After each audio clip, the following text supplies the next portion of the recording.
Salut toi. Alors c'est bon, je me suis mouchée, j'ai mis du Vicks. Normalement tout devrait bien se passer. Alors aujourd'hui, j'ai fait une liste de choses auxquelles je devrais parler. Desquelles je devrais parler, pardon. J'ai fait une liste de choses et aujourd'hui j'ai décidé de parler d'un sujet dont j'ai déjà parlé auparavant, mais pas assez. Ce sujet, c'est le sujet du divorce parental. Alors le divorce parental, c'est quoi ? C'est quand un enfant décide tout simplement de couper les ponts avec ses parents. Alors, ça peut être de diverses manières différentes, mais ce que je dirais être la chose la plus saine, c'est de dire à ses parents pourquoi exactement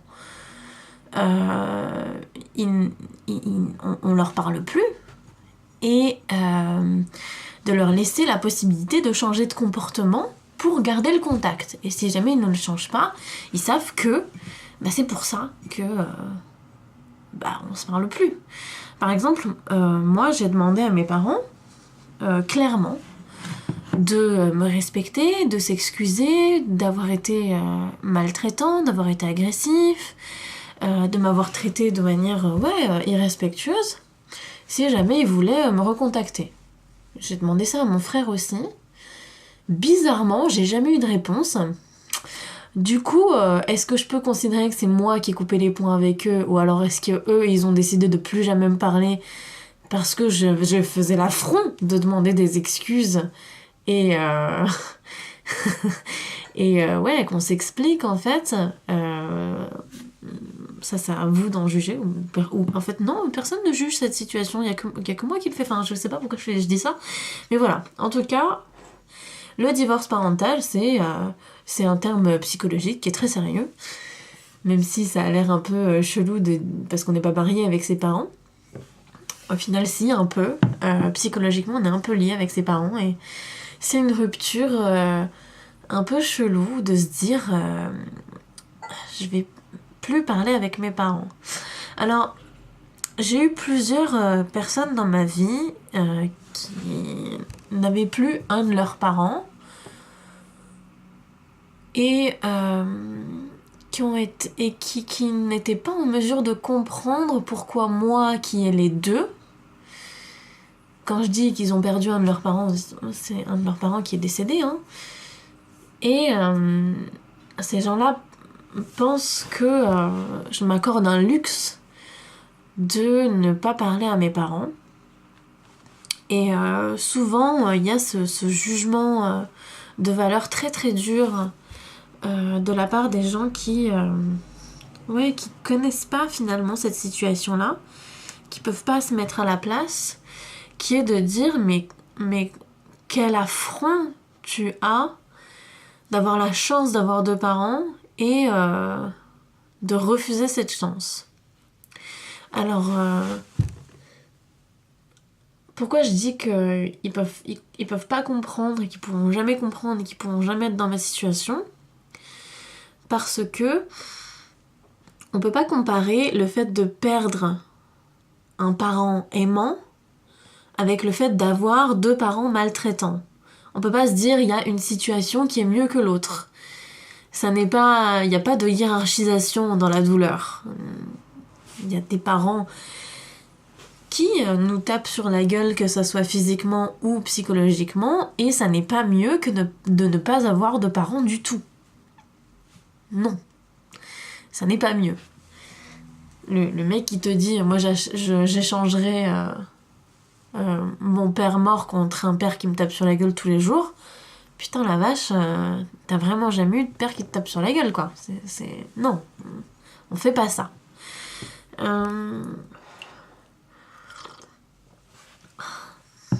J'aimerais aussi parler des différentes structures des familles maltraitantes desquelles on se sépare. Souvent, pas tout le temps, parce que évidemment je peux pas prendre ça pour exemple. Souvent, il y a une structure qui est que il y a l'un des deux parents qui est maltraitant et pas l'autre. Et du coup, on coupe les ponts avec l'un des deux. Ça n'était bien évidemment pas du tout le cas pour moi, puisque mes deux parents étaient aussi maltraitants l'un que l'autre. Donc ça n'a pas, non. Cette structure ne marche pas pour moi. Aussi, quand on a des parents maltraitants, souvent il y a une autre structure qui se met en place quand il y a une fratrie des frères et sœurs. La fratrie fait bloc contre les parents. Ça n'est pas arrivé chez moi non plus. Mon frère m'a parfaitement utilisé comme bouclier humain pour me protéger de mes parents, et quand j'ai décidé complètement et totalement de divorcer avec eux, il m'a appelé pour m'engueuler. Putain, c'est chaud quand même. Il m'a appelé pour m'engueuler et pour me dire que c'était inadmissible que je me casse, quoi. Mais je pense pas à un seul instant que si il m'a appelé, c'était parce que il pensait que je faisais du mal à mes parents, à nos parents. Je pense très sincèrement, et peut-être que je me trompe, mais c'est vraiment mon ressenti. Je pense vraiment que si il a décidé de faire bloc comme ça contre moi et de se mettre du côté de mes parents, c'est parce qu'il en avait marre de s'en prendre plein la gueule. Et que cette fois-ci, il pouvait plus s'échapper. Il n'y avait plus que lui. Je le laisse avec eux. Vraiment, complètement. Et je me retourne vraiment sans aucun regret. Vraiment sans aucun regret. D'ailleurs, il n'y a pas que mes parents qui sont maltraitants. Mon grand frère, du coup, lui aussi, l'est énormément. Et pour preuve que je leur ai laissé le choix. J'ai pas laissé la porte complètement fermée. Je leur ai... mon frère m'a contacté, je sais plus quand, il y a 1 an ou 2, quelque chose comme ça, pour me dire qu'il avait eu un 2e enfant, qu'il aimerait beaucoup que ses enfants aient une tante, et ce genre de choses. Ce à quoi je lui ai répondu d'accord. Quand tu... quand tu admettras que la dernière fois que tu m'as parlé, t'as été insultant, il m'a raccroché au nez, je veux dire, voilà. Quand tu t'excuseras et tu décideras d'être respectueux avec moi, je reviendrai. Et avec grand plaisir, que tes enfants auront une tata aimante, vraiment, rassure-toi, ça arrivera. Le jour où tu changeras de comportement. Et là, plus rien. Donc, ce qui veut dire que mon frère préfère que ses enfants n'aient pas de tante plutôt que de s'excuser. On en est là dans le niveau d'ego et de maltraitance de cette famille. On en est là. C'est-à-dire que c'est plus respectable de laisser la situation en statu quo comme ça plutôt que de faire changer, de faire évoluer le schéma et de le casser, quoi. Donc on est sur ce genre de personnes. Donc vraiment, moi c'est complètement ce que je préconise dans les divorces parentaux. C'est pas de partir du jour au lendemain sans donner aucune explication. Parce que malheureusement, dans les cas des personnalités maltraitantes, ils vont utiliser ça contre vous. Ils vont utiliser ça contre toi qui divorces avec tes parents. Ils vont l'utiliser, c'est sûr. Et ils vont te faire douter, c'est certain. Ils vont te faire douter du fait que si tu pars, c'est encore ta faute. Ils ont été maltraitants avec toi parce que c'est ta faute. Et ils vont te le redire encore et encore et encore sous plein de formes différentes. Et le jour où tu leur dis, où tu les mets devant leur responsabilité en disant voilà, aujourd'hui je décide d'être oppositionnelle avec mes parents, je décide de leur dire ce comportement-là il est inacceptable, le comportement que vous avez eu avec moi il est inacceptable et je l'accepterai plus jamais dans ma vie, donc soit vous vous excusez, vous vous engagez à plus jamais vous comporter comme ça avec moi, soit moi je continue ma vie et vous me reparlez plus. ben, à partir du moment où tu adoptes ce comportement-là, ce comportement oppositionnel avec tes parents, ils peuvent plus te reprocher quoi que ce soit. On les met devant les faits. Ce sont des faits. Ils ont été irrespectueux. Ce comportement, tu ne l'acceptes plus. Donc, c'est tout. Il n'y a pas de... oui, mais c'est ta faute. Non. Je n'accepte pas ça dans ma vie. Je suis végétarien, je n'accepte pas la viande dans ma vie. Je suis quelqu'un de sain, je n'accepte pas la maltraitance dans ma vie.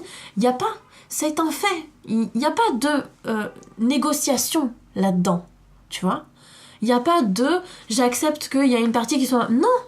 Non, non, non, non, non, non, non, non, non, non, non, non, non. Là, tout de suite maintenant, c'est ce cadre-là, je l'accepte plus. Et tout ce qui est en dehors, ok. Mais dans le cadre-là, de cette maltraitance-là, plus jamais j'accepte ce qu'il y a à l'intérieur. C'est fini. C'est fini. Donc il faut bien définir ça, et je pense que c'est vraiment l'attitude, la meilleure attitude à avoir. Ah ouais. Ça n'a pas été facile, parce qu'ils reviennent à la charge évidemment régulièrement.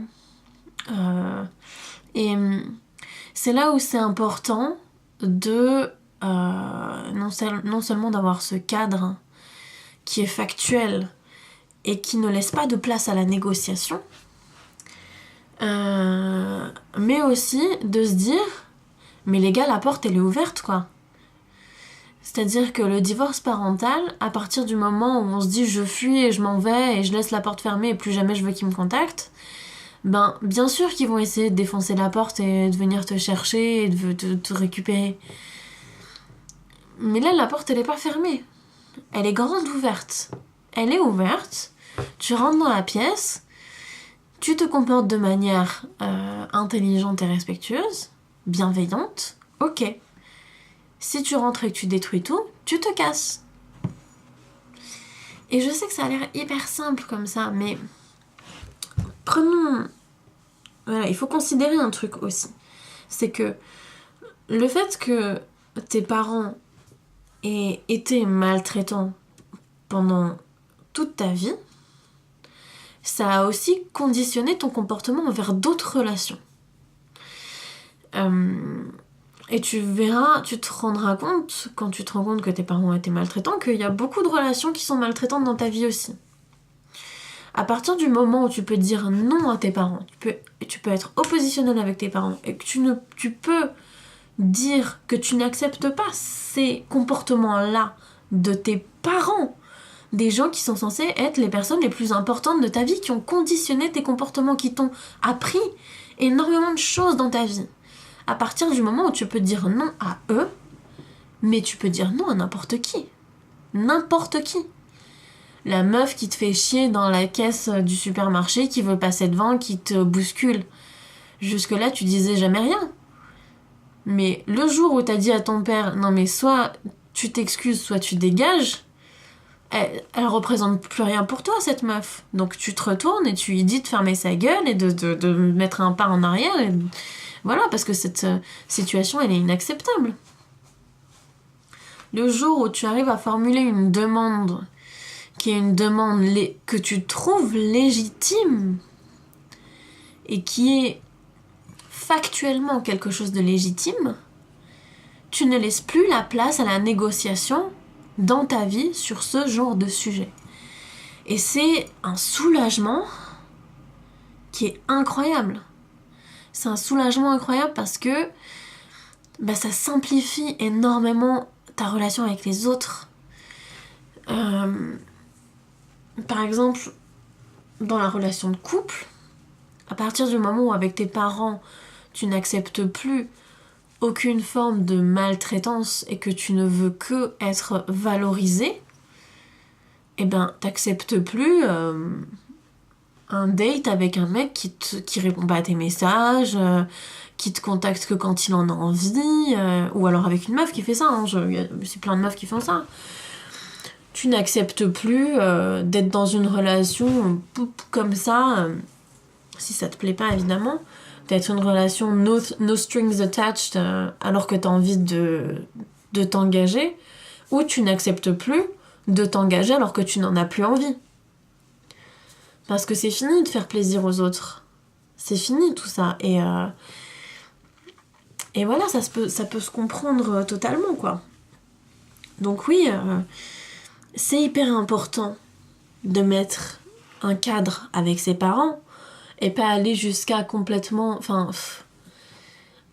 j'allais dire pas aller jusqu'à complètement divorcer, mais... Comment illustrer ce qui est dans ma pensée, là? Par exemple, un jour, je travaillais encore comme hôtesse d'accueil et j'arrive sur un nouveau poste, je faisais un remplacement, je parle avec la fille qui était là avec moi et qui m'annonce comme ça, parce qu'elle avait vu que j'étais étudiante en psycho, que sa mère est schizophrène. Et bon, elle a eu une vie très dure, cette fille...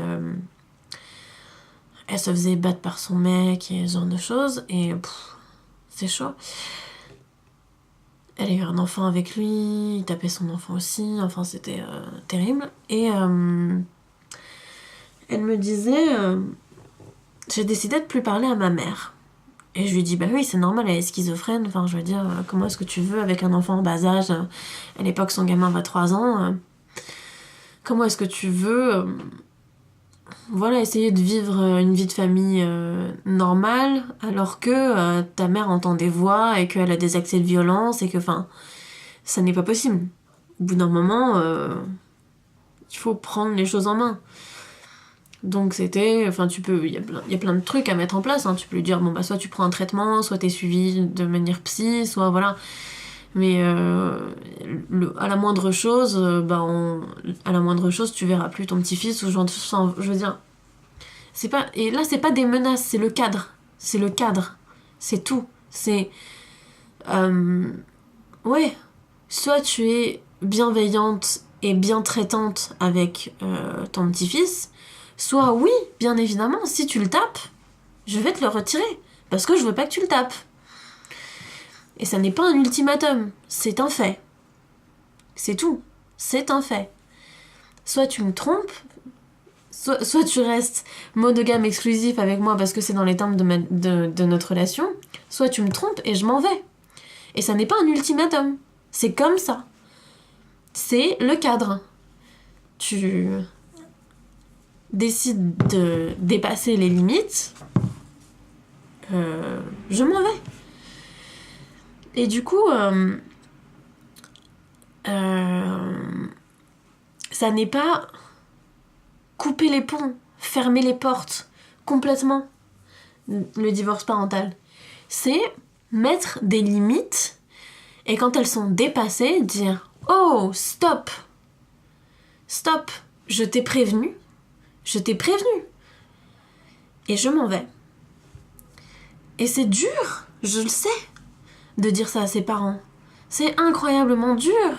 J'ai incroyablement souffert de dire à ma propre chair, à mon propre sang, aux gens qui m'ont élevée, qui m'ont vu grandir, qui m'ont vu apprendre, qui m'ont vu évoluer dans la vie. Ça a été incroyablement dur de leur dire soit vous êtes respectueux, soit vous changez de comportement, ce comportement que vous avez toujours eu avec moi, soit je m'en vais. C'est terrible. C'est terrible d'accepter ce comportement pendant des années et du jour au lendemain de dire hop, stop, si tu continues, je m'en vais. Oui, c'est incroyablement dur. Et oui, c'est incroyablement simple à dire. Incroyablement. Et il y a plein de gens qui disent que c'est la solution de facilité de dire au revoir à ses parents maltraitants. Non, il faut rester, il faut s'occuper d'eux, il faut tendre l'autre joue, il faut être compatissant. Mais merde, non! C'est encore plus dur de partir, les gars. C'est dur. C'est dur de passer au-dessus de la culpabilité. C'est dur de passer au-delà des comportements acquis, de tout ce qui est conditionnement social. C'est incroyablement dur de passer au-delà de tout ça. Et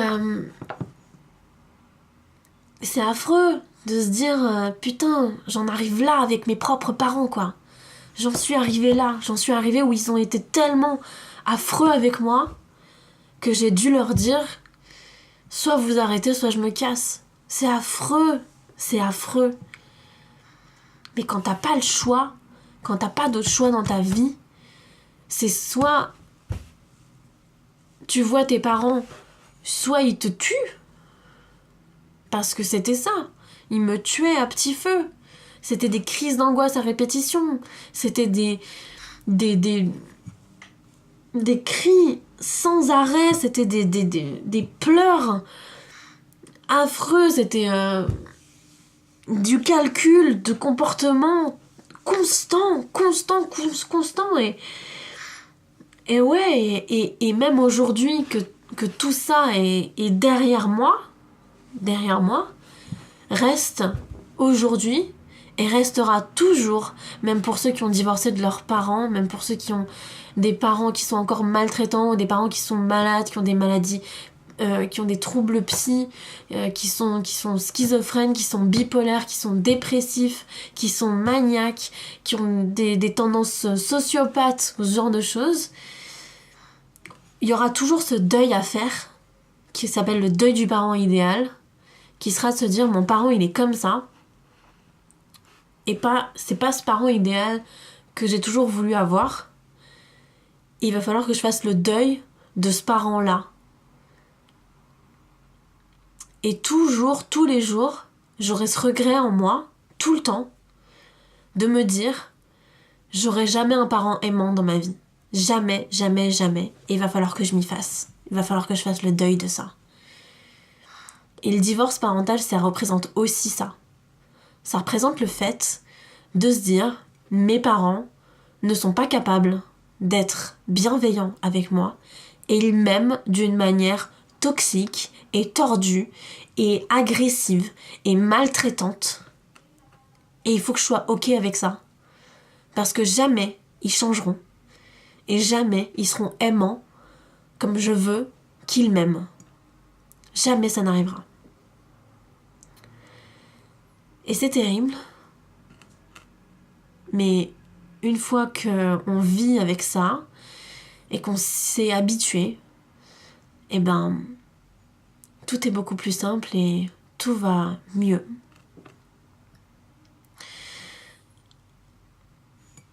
Et pour en arriver à là, il a fallu que je sois accompagnée très très fort.